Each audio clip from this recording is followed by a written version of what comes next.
Hello and welcome to Rock and Roll Politics with me, Steve Richards. This is the weekly podcast, and we've got, as ever, a lot to go through this week. But as we're in August, it's going to be slightly different. I think we should take a break from the daily twists and turns, although not wholly in my reflections, and not at all with your brilliant questions, which we'll be coming to shortly. But first of all, if it's okay with all of you, as I said last week, I'm going to do 3 podcasts over August where I'm going to be reflecting on the theme of the Prime Ministers we never had, pegged to my new book on that theme coming out on the first Thursday in September, with about 100,000 other books. It's a huge publishing day, but August is slightly quieter and gives us time to reflect. And today I thought I would reflect by posing this question, highly topical actually, which is Rishi Sunak our next Prime Minister? You've asked this in questions every now and again in the months that have passed. But I'm going to reflect on it in terms of Prime Ministers we never had, because it's quite interesting, the number of Chancellors who actually don't make it. But before I do, this is the kind of themes of the 3 kind of reflections I will be doing in 3 different podcasts. I'll be doing that in a moment, looking at Sunak based on the past. Then in another podcast, I'll be looking at the criteria I've applied for making an assessment of Prime Ministers we never had, because it could get silly. And quite often does get silly. You know, radio programs say, okay, who's the best Prime Minister we never had? And it could be anyone. And if I'd written that book, it would have gone on like War and Peace, and it would be deeply subjective. It would be my kind of favourite people who never made it. So that wouldn't work, and there has to be strict criteria. And I'll be kind of talking about that because it's interesting to look at how it is that some people were perceived as or had the chance of being Prime Minister, but never got the crown, never seized the crown in that kind of Shakespearean leap. And then on the third one, I'll be reflecting on the Prime Ministers we never had in the book. There are 11 in 10 chapters. So one chapter includes 2 Prime Ministers we never had. Who are they? Anyway, you can pre-order this book now, so you get it right away on the day on all the usual kind of websites. So let's begin with my reflections on Chancellors and Sunak's position. And in order to do so, I'm going to sort of begin with a different reflection, which is to look at what are the qualifications for being Prime Minister. What is required of an individual to qualify for that titanic task? There's a debate about what's more difficult, Prime Minister or being leader of the opposition, especially if you're a Labour leader of the opposition, but that's another issue. And in my book on Prime Ministers, Reflections on Leadership from Wilson to Johnson, at the end of the introduction, I kind of listed, like in those job adverts where there are criteria for people to apply. I always remember with the BBC, one of the essential qualifications was a driving licence. And between you and me, when I applied for my first job at the BBC, this was in local radio, we had to drive around, I didn't have a driving licence. I didn't meet a key qualification. And I had this nerve-wracking test just before I started the job, which I did get, having claimed I did have a driving licence. I passed the test. One of the most exciting moments of my life. I don't know what I'd have done if I'd failed. But anyway, you know what I mean, essential qualifications. So this is what, because we don't really discuss leadership, well, we talk about leaders all the time and potential leaders, hence the fascination with Prime Ministers we never had. But we don't do much analysis of the qualifications required of the job. And I listed them on the basis of my study of everyone in modern times, from Harold Wilson to Boris Johnson. These are the ones I listed at the end of the introduction. He or she, and by the way, this might not seem, what you might be thinking, what's this got to do with Rishi Sunak? Has he gone completely bonkers in August? It will flow. This will all lead to whether Sunak should be seen as the next Prime Minister. So these are the kind of qualifications I think are required. He or she must be a political teacher with a skill for explanation and making sense of complex issues. This is an essential qualification. Well, for regular listeners, there's no need for me to expand on that. You know exactly what I mean. I'm obsessed with this idea. It should be basic, but isn't, that a successful leader must constantly explain what he or she is doing. He or she must address the why question, not just assert things and announce policies, but why, what are the underlying principles, and then constantly make them accessible as if you are a teacher, you're a political teacher. Next, he or she must be able to manage a party that's bound to be divided and must also lead that party with a sense of purpose and ideological verve. Now, this is as tough as the first one of being a political teacher, although actually that shouldn't be tough. Anyone who wants to be a leader should be a natural teacher. This one is tough because both the two bigger parties are split in all kinds of different ways, and yet a successful leader must at least create the impression of a degree of unity and then bind everyone together with a kind of sense of ideological verve. Otherwise, politics becomes technocratic.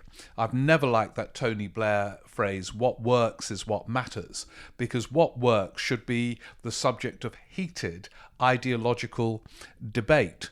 So a leader must pull off the trick of uniting a party with different views. Inevitably, with first past the post, you get two big parties, what Harold Wilson used to call a broad church, which is a euphemism in the Labour Party for everybody hating each other. But then there must be a kind of ideological sense of direction that nonetheless unites people who disagree ideologically. It sounds impossible, but it's not. The best leaders pull this off. He or she must respond astutely to the demands of the media at any time of any day. Those demands, as we've discussed often on here in the podcast, have intensified with social media. He or she must link values to policies in ways that bind a party and appeal to the wider electorate. This is essential. You can't just pluck policies out of a vacuum and say, well, this is what we're offering at the next election. They have to be linked to the values of a party, but, and this is as important, indeed unavoidable if you want to win an election, you then have to make an appeal to the wider electorate who don't necessarily share the values of the party, or else they might have joined that party or voted for it on a regular basis.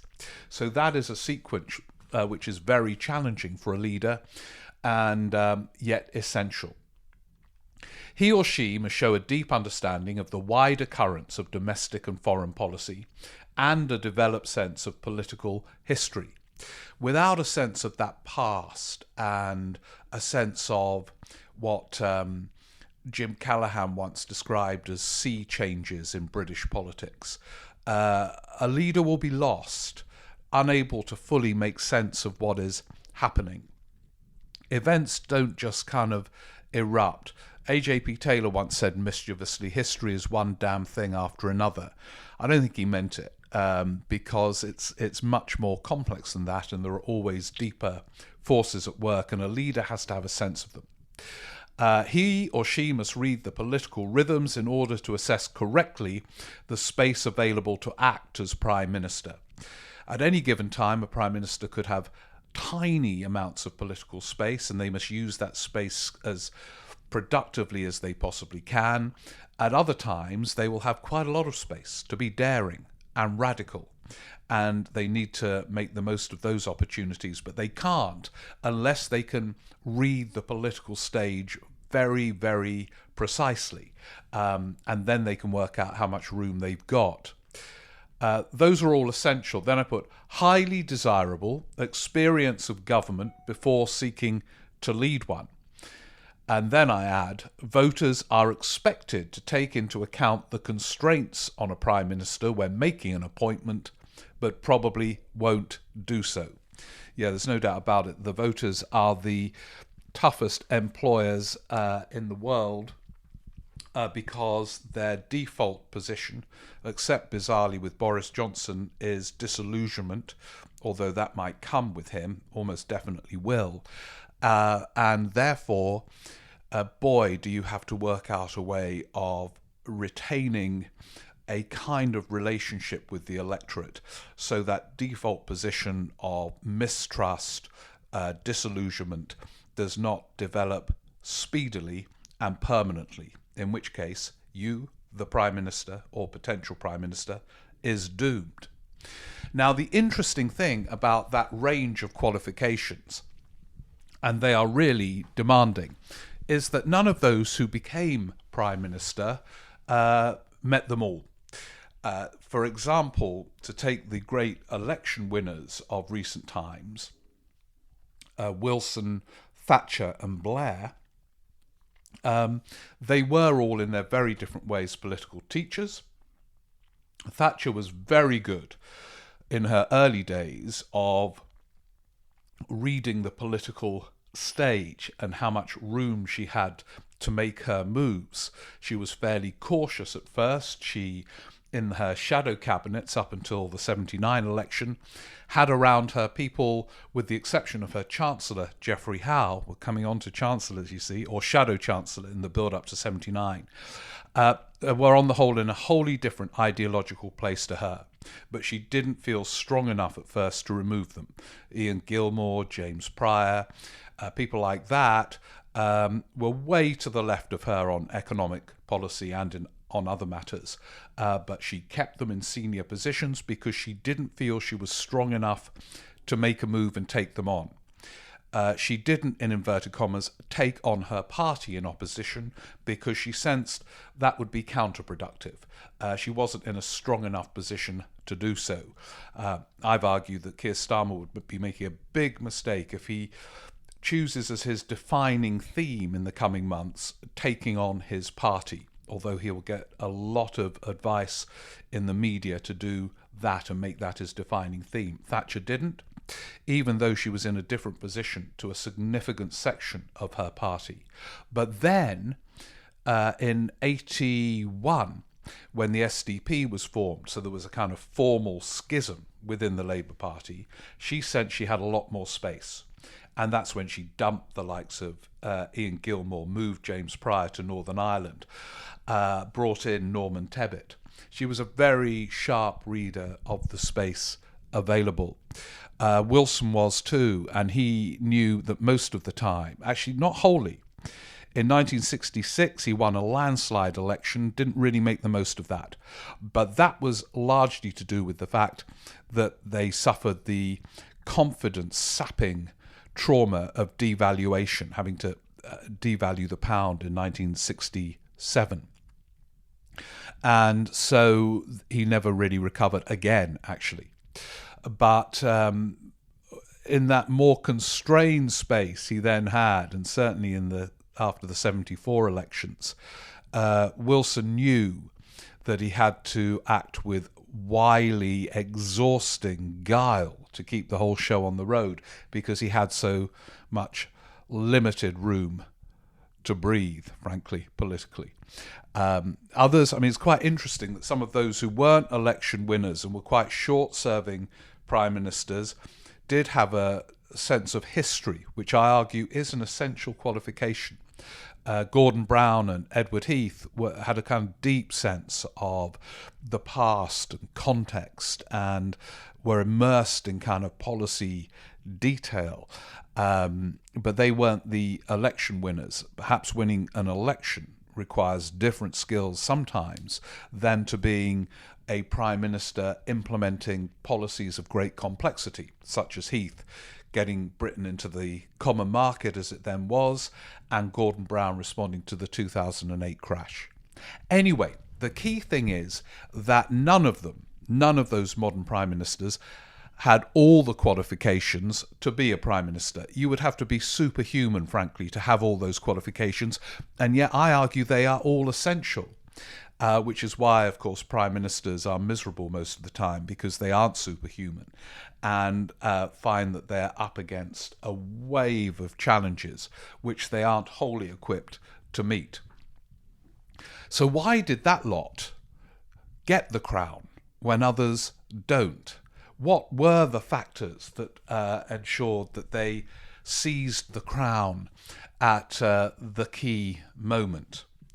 And I mean, there are many, but one of the most fundamental is this.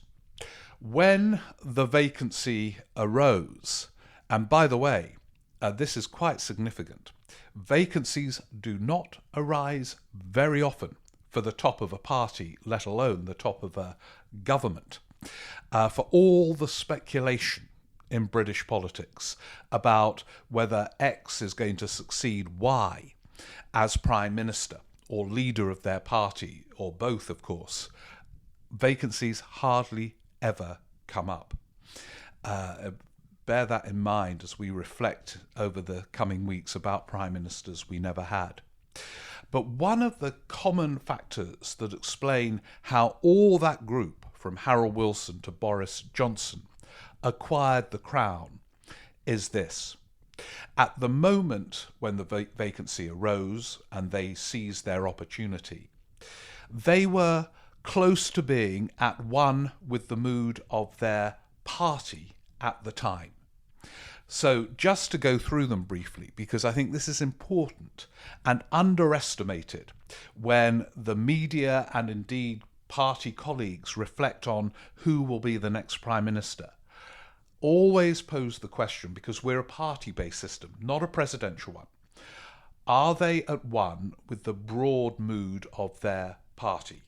So when Wilson got the leadership, leader of the opposition, when Gateskill died suddenly, 1963, Labour had been through this torrid period of intense division, really through the 50s, after being booted out of power in 1951, and Wilson was perfectly placed.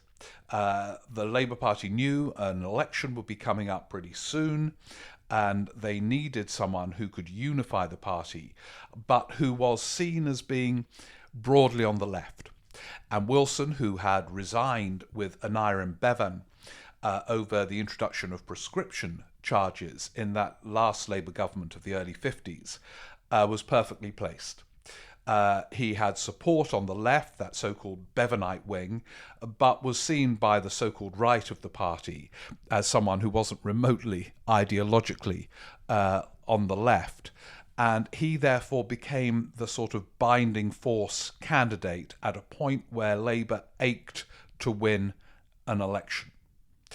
And he did so. Heath is very interesting, because when I started writing about Heath, I did wonder, how the hell did he become leader? Someone so publicly awkward at a point where television was beginning to be the dominant medium in terms of covering politics. And yet, when I looked at the leadership contest he fought, with Reginald Maudling being the main contender, many things stuck up, but above all, he was then closest to being the mood of the Conservative Party at that time. They were up against the then modernising Harold Wilson. They didn't want someone who appeared at all louche or from an aristocratic background or kind of posh or anything, and Heath came from a relatively poor background for a Tory potential leader. He had been a very effective cabinet minister, so he had proven himself in government. And he wanted it desperately, and the party sensed that he did. So again, in the dance at the time, it was Tory MPs alone who voted at that point, of course. Heath was closest to the mood of the party at that particular moment. And Margaret Thatcher replaced him in February 1975. And again, At that point, Heath having lost 2 elections, the mood of the Tory parliamentary party was someone who was not Heath-like. There was a sense that they needed to move on from what many in the parliamentary party viewed as the failed policies of Heath. He had been in power for 3.5 years, bashed out unexpectedly in the February election, albeit only by a tiny margin of 5 seats by Wilson's Labour. Then he lost again in October, and when you think about it, what chutzpah that he wanted to still stay on. He had then lost 3 general elections. But he did. But Thatcher represented a change, someone who was going to challenge, albeit at that point in a very imprecise way. She'd been a very loyal cabinet minister under Heath, but she kind of danced with that sense, we got to move on from Heathism. And she was that person. And so it was not wholly unsurprising that she became leader. Same with Callaghan for Labour. When Wilson stood down as Labour Prime Minister in 76, it was in the midst of torrid economic circumstances, and they wanted solidity. They wanted someone who could keep the whole show on the road. It was a deeply divided Labour cabinet of heavyweights with much charisma. Crossland, Benn, Jenkins, wherever you look, Shirley Williams, Barbara Castle, although Callaghan famously sacked Barbara Castle when he became Prime Minister. He was the one that reflected the mood of the parliamentary party at the time. And it was only later that Labour went on to choose leaders as the party moved to the left with Michael Foot in 1980.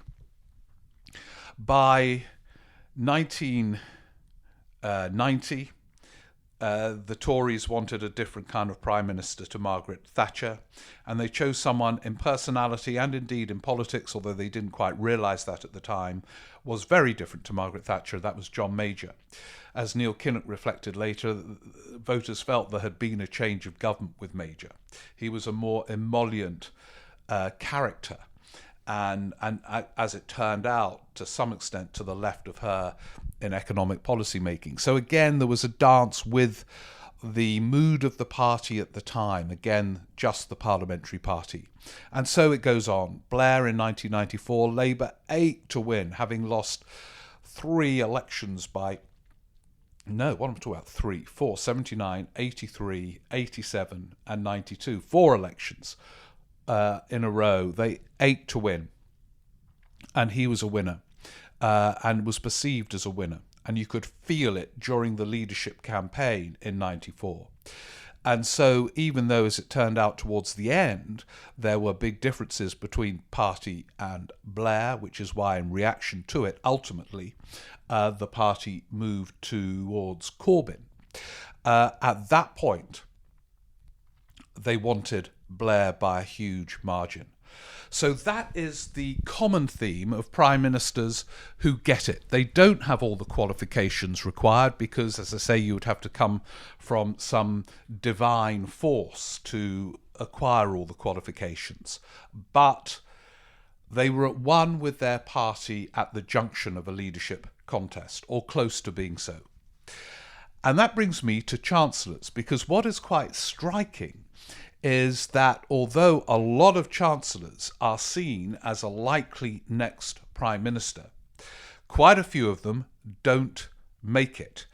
In recent times, only Gordon Brown has moved from the Treasury into number 10. And look at the willful energy it required for Brown to get there. From 1994, when he was Shadow Chancellor, onwards until he became Prime Minister in 2007, every day there was a focus as to how, in the end, he would acquire the crown. And it is, in my view, an epic achievement that he pulled it off, because being a long-serving Labour Chancellor isn't easy. Ask Dennis Healey, who did it for just over 5 years.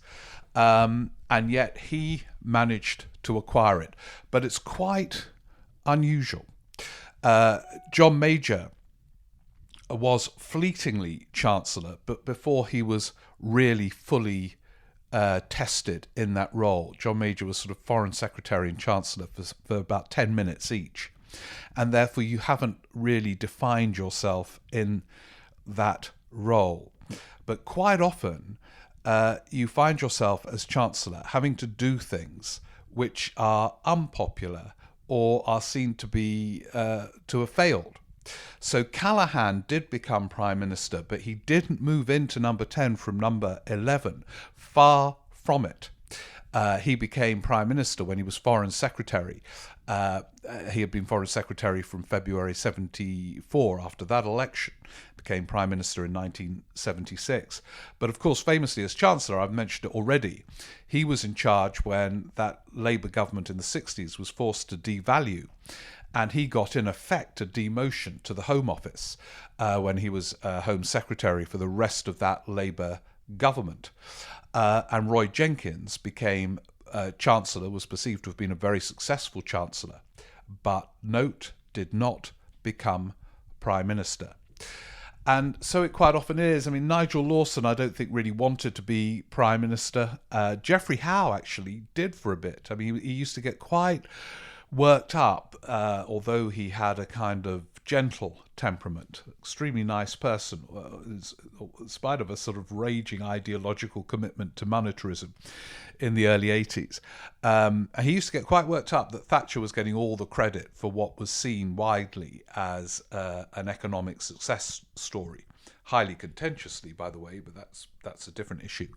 But he never got near the top, and of course Thatcher famously treated him badly in reshuffles to the point where he was ready to strike when he resigned from the cabinet. And so it is that if you are a Chancellor, you are the one that has to take so many of the unpopular decisions. And in doing so, it can quite often place you at odds with your party. Dennis Healey is another, widely seen as a likely Prime Minister, who incidentally meets a hell of a lot of the qualifications that I read out at the beginning of the podcast. But the decisions he was forced to take as Chancellor in the 70s put him at odds with his party. And looking at Sunak, you can see how the ingredients are in place. I make no predictions because the glory of politics is its unpredictability. But with good cause, he's seen as a likely next Prime Minister, partly because Tories win elections in England, and therefore he's placed in the governing party. If the Tories win again, that will be 5 on the trot, close to a one-party state. And he doesn't have heavyweight competitors around him. One of the reasons why some prime ministers we never had never became prime minister is the scale of the competition. There were eras when we were blessed, frankly, with heavyweights all over the place in politics, in opposition and in government. That is most emphatically not the case at the moment. So Sunak stands out. He's obviously also someone who enjoys the job, in command of detail, and so on. But he is, this autumn, inevitably going to have to take unpopular decisions about spending, tax, and all kinds of related issues. And indeed, his self-described fiscal conservatism will propel him, if he prevails in the internal discussions, to take probably more unpopular decisions than are necessary. We Keynesians will look out for this because we've lived through it so many times. George Osborne could have borrowed more and injected growth into the economy, which would have helped him raise funds to have probably addressed the so-called deficit question more speedily. And let's see now which way Sunak goes, but he's much closer to the economics of George Osborne than he is to sort of Rooseveltian, call me a Rooseveltian figure, Johnson, although Johnson too believes in tax cuts and so on. And Johnson's frankly all over the place. But that gives him space to be Rooseveltian as well as Thatcherite, whereas Sunak is more on the Thatcherite wing. Where will that leave him with his party? That is the key question. If it leaves him at odds with his party, and by the way, I don't necessarily think it will. It might not. I mean, much of the Tory party, including a lot of the MPs elected in the so-called Red Wall, are Thatcherites. It's a myth that Thatcherism has been purged from within the parliamentary party and beyond with that membership. What has happened is that the language has changed, and the pandemic has certainly forced a degree of statism that is unprecedented for recent Tory governments. And Brexit has given them seats in Labour areas which are much more yearning for economic interventionism on a big scale, or need it.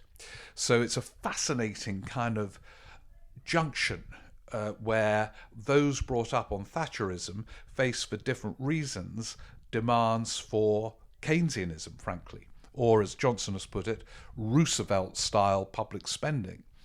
Now, who knows what's going to happen, so I'm not making predictions, but you can see a sequence where Sunak becomes at odds with his party, because even if the parliamentary party theoretically back fiscal conservatism, in practice, they will not want to see big cuts in their areas.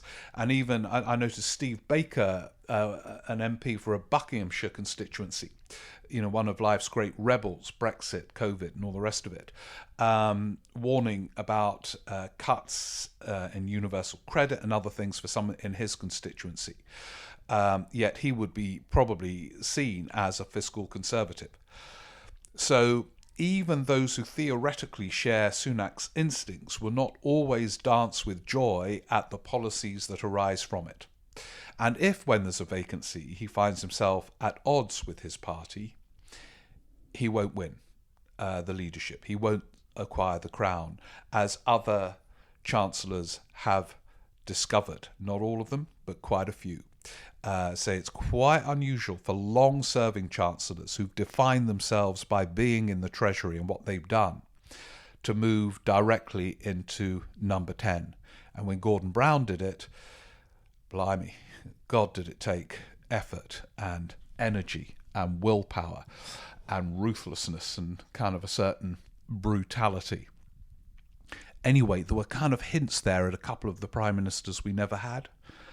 Chancellors who were seen as likely prime ministers, who definitely wanted to be prime minister and never made it.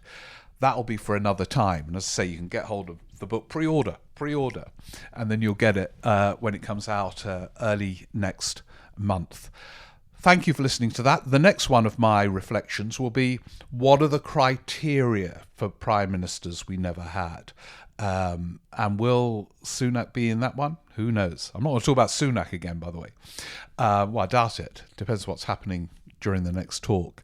Anyway, I'll be interested in your reflections on all of that. And in the meantime, I'm going to turn to your questions that have been pouring. So many. Sorry if I don't get the chance now to read through them all, but let's have a look at some of them. The Corbyn debate rumbles on. Reuben Chaplin writes that, just for new listeners, there's been a sort of debate amongst us all here on the podcast about the whole anti-Semitism thing. I've said a few times, I don't think Corbyn personally is anti-Semitic. Some have written in to say they think he is. And we're going round in circles, I think. But Reuben mentions that he makes an interesting comparison, actually, that he sees Corbyn as, to summarise, a bit like Angela Rayner has said, that he's sort of kind of blind to the issue or whatever, rather than being anti-Semitic. And Ruben says, it reminds me a little bit of Boris Johnson, who many call a racist. I just don't think this is true either. I think it's lazy commentary. Johnson is clearly insensitive in terms of the language he uses in regards to issues of race, has said racist things in his columns, and is very clearly a magnet for racism through his flag-waving, anti-immigration, Brexit championing campaign, which has propelled him to power. However, I don't think he actually holds deeply racist beliefs. First and foremost, he's socially liberal, as is Corbyn, etc. Yeah, I agree with you about Johnson. I think he is frivolous about language and having a laugh, and has written some kind of ugly, provocative columns in that sense. But in the short time I've spent with him, and for the longer time I've observed him, I don't think for a second he is racist as such, but there is a frivolity in his approach. And on the same subject, and you know, with Corbyn, there is an insensitivity to the issue, but I personally don't think he is. And Sean Farrell agrees, and he says, he quotes a defence of Corbyn by Michael Rosen, the author in The Spectator, who said, I've known Jeremy Corbyn for 30 years. He's no anti-Semite. He's put his neck on the line hundreds of times in opposing racism, anti-Semitism, far-right fascism, Holocaust denial. That certainly is my impression. He didn't deal with the issue as leader, but that's more, in my view, because he lacked leaderly skills, which is a different issue. It's a fundamental issue, but it's a different one. Anyway, I think to some extent we're going around in circles. Now, on another issue, someone wrote with a good idea for a theme in this section of the podcast, which is politicians in the wrong party. And there's no doubt who the winner is. I've had loads of emails naming one person, and she came up, I think, last week or the week before as well. So here are a couple of examples of that. From Paul Arbuthnot. Let me say that again. Paul Arbuthnot, who is a rector in the Diocese of Cork in Ireland, not just Cork actually, and is a regular communicator and listener. And Paul wrote, and then he wrote suggesting Kate Hoey. And then noted that by the end of the podcast, someone had already nominated her. And anyway, Paul says, I'm loving the podcast and tuning in from County Cork. Thank you so much. I'm listening to this one whilst on the exercise bike in the gym. Excellent. I hope you lost calories galore in listening and exercising. I can confirm that exercise is overrated and the people sending in recipes have life sorted. Yeah, maybe there's a third way. Recipes and exercise. Let's think of that Blairite third way option. Anyway, Paul says, to continue our theme of politicians in the wrong party, I nominate Kate Hoey, a former pupil of the grammar school I went to, but separated by a few good years. Okay. Kate would surely be the very model of a Conservative Red Wall MP. Firmly Brexit, English votes for English laws, pro-grammar school, pro-marriage tax allowance and anti-BBC. Surely she'd be loved and be a firm blue brick in the Red Wall. Yeah, I think she kind of qualifies. She's certainly topping the bill, and Paul Grant makes the same point. Surely Kate Hoey must be a good example. I notice she now sits as a non-affiliated member of the Lords, so maybe she has now finally left the Labour Party. But for so long as a Labour MP, she spoke for more like a member of UKIP. So Kate Hoey tops the league of MPs who were in the wrong party. She's obviously not an MP any longer. Thank you for that. Any more nominations? Just a bit of fun. Do keep them coming. Brad Dodd writes from Oxford. He follows this theme. One of my favourite words, as you will all know, to explain politics is consequences. Do leaders follow through the consequences of policy? I should have put that down as a qualification for leadership, actually. The UK is replete with examples of bad consequences. Don't we know it? He says Johnson has made many. One example was his reluctance to order the country into lockdown early last year. Most probably he thought it would do him harm with the voters. It's interesting because the voters wanted the lockdown. It's quite interesting, but the consequences are huge. And he then says a second example is the result of releasing people with COVID-19 to old people's homes. That will be a big theme of the inquiry. Yes, everywhere. Consequences.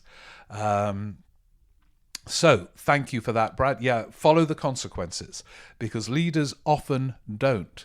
Margaret Thatcher was poor on consequences. You know, she was thrilled with the sale of council homes, but then didn't reflect on one of the consequences was a lack of affordable rented accommodation.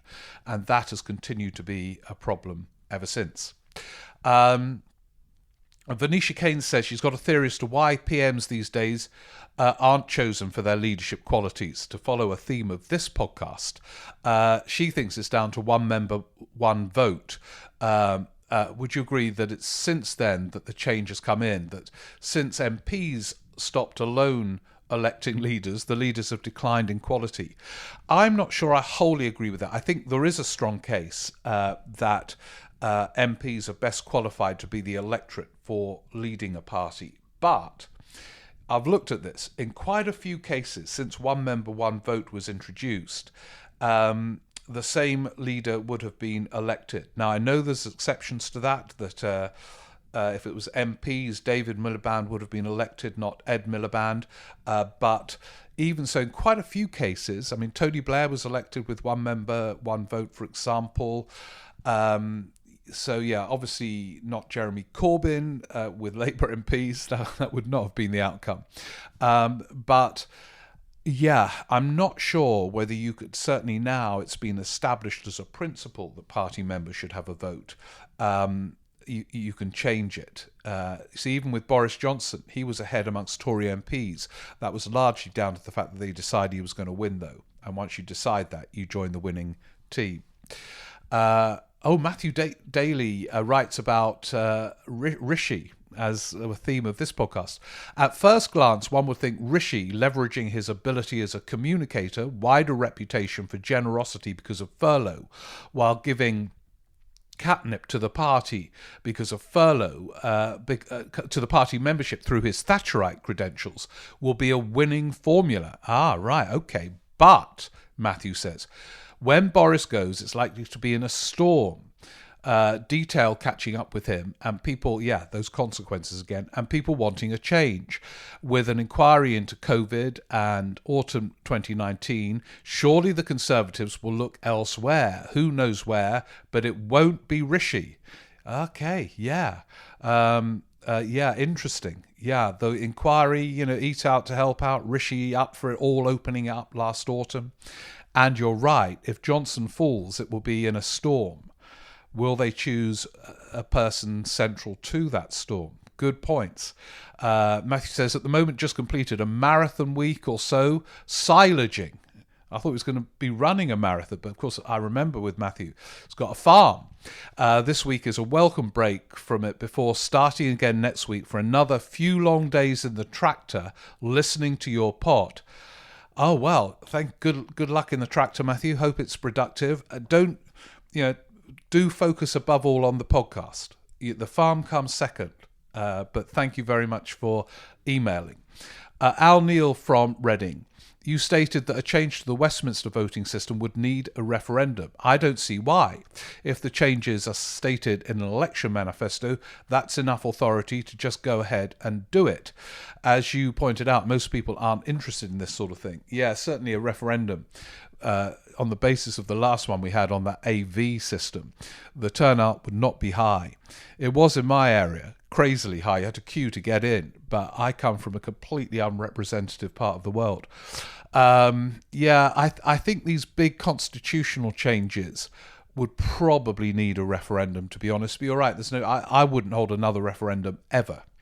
I think they're a disaster. So maybe you're right. If it's going to happen, it should be in an election manifesto. You've got me thinking about that one, Al. Thank you. Stephen Townsley, after listening to the podcast, it struck me there were prime ministers we shouldn't have had. Boris Johnson. He seems to have only one qualification, and that's he got elected. The only issue of his election was Brexit.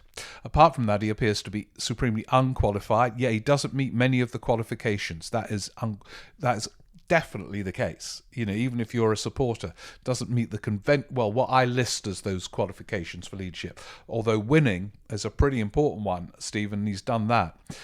John Major, surprise winner of the 92 election, unable to govern because of Europe. He couldn't govern, although he did meet some of the qualifications of leadership. Winston Churchill in 1951, the prime minister who was too sick to do anything other than survive. Yeah, that's a theme. Prime ministers who shouldn't be prime minister, although Stephen is subjective, shouldn't is a more subjective one that I think the criteria I apply in the book. And so I'm going to discuss that in the next podcast. Lorraine Bambrick writes, I've been listening this evening whilst in the garden, enjoying the last rays of sunshine and some very excellent mojitos, do you call it? The cocktail? You all combine wonderfully. Mojitos, yeah. What an image. I'm just kind of thinking the sun, the cocktails, the podcast. It's a kind of living the dream, no question, and every element required. Anyway, Lorraine says she listened to a podcast about the head of policy, Muniro Mirza, in Number 10, and her husband, Dougie Smith, who are basically seen as those who are sort of triggering this sort of woke agenda in Number 10, or the anti-woke agenda. And Matthew Dancona, the columnist, did a good piece about this sort of investigation. He sort of called them the power couple, really, who most people don't know about. Are they as influential in the recent stoking of culture wars as suggested? Were they in some way responsible for, and did they misstep in the criticism of the England football team and the resulting fallout? I don't know whether they advised Johnson and others at first not to condemn the booing of the England team. Obviously a massive miscalculation, because it became the in thing to identify with that team. But yeah, I think they are powerful because it will be based on the amount of polling and focus grouping this Number 10 does, makes the New Labour era seem kind of innocently indifferent to these forms of, by the way, I think dodgy forms of measuring public opinion, or unreliable. But they will have had evidence that this kind of culture wars thing is the place to go. And my understanding is, and I've been following Matthew on it and others, is that they are driving it and they are having an impact on Johnson and his approaches. Lorraine poses the cocktail must have got you really thinking, because this is a good question. As you're moving to commenting on Prime Ministers past, or non-Prime Ministers past, what other shadowy background figures have exerted undue influence for good or ill? I've done this as a theme before, I think, but if not, I will do in the future. The key relationship in understanding prime ministers is who they pick to be their advisors, because to some extent the cabinet is chosen for them, not wholly by any means, but obviously they're constrained by who's in the parliamentary party. It has to be mainly MPs, though not in the case of Frosty, of course, who was just given a peerage with his Union Jack socks to wreak havoc. But on the whole, you have to pick from MPs, you have certain people who have to get jobs and so on, so you're more constrained. But with your advisors, you as a prime minister choose, so it tells you a lot about a prime minister. And Johnson's Number 10 is fascinating in that respect. Munira Mirza used to be in the Revolutionary Communist Party. That's how she got to know Claire Fox, who campaigned for Brexit and the Brexit Party, and is now in the House of Lords, and someone I know through reviewing papers on Sky with her for a long time. It's a very odd Number 10 with sort of people with curious backgrounds. So it's a good question. What do others think? Shadowy figures who have exerted, by the way, you say undue influence for good or ill. It's not undue because it's up to the Prime Minister. to decide how much influence these people have. And Johnson famously gave Dominic Cummings influence on a scale which has no precedent in the past. I don't think they're getting on that well these days, from what I've heard. So, okay, there we go. Lorraine also says, I could listen to news and political podcasts all day, but you don't, I know, it's just this one. And she's wondering about those with different political views. She listens to some who don't necessarily share her views.